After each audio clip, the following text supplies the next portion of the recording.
Ang huling tatanungin si Attorney Jeannie Bondoc. Magandang gabi po, Attorney Bondoc.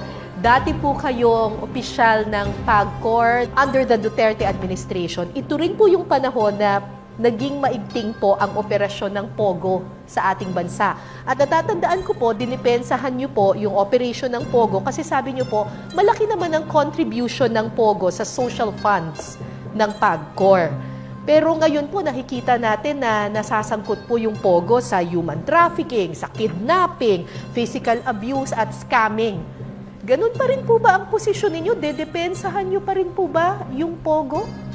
Kailangan po nating linawing maigi na hindi ko po kahit kailanman dinipensahan ng POGO. Ang sinabi ko na ang POGO ay isang neutral yan.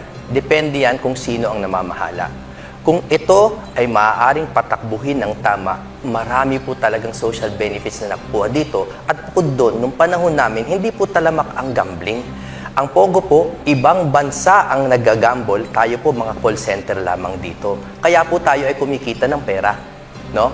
Ngayon, kung sa under the wisdom of the new administration, sa palagay nila hindi makokontrol ng maigi ang operation ng POGO at nararapat na isara, mabuti pong isara yan.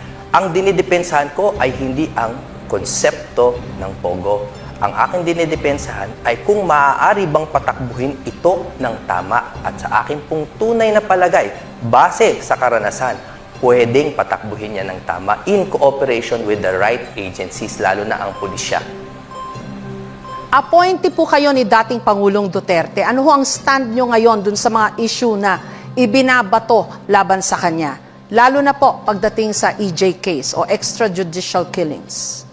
Kailangan po ng malinaw na disclaimer. Ako po ay tumatakbo sa ilalim ng PDP laban at personal ko pong kaibigan si Pangulong Duterte.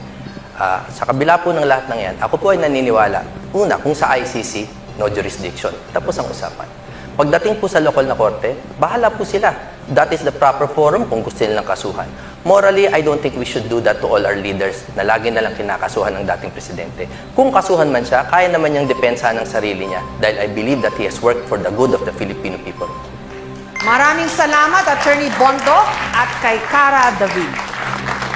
At yan po ang mga tanong ng ating panel. Maraming salamat kina Cara David, Emil Sumangil, Pia Arcangel, at Vicky Morales.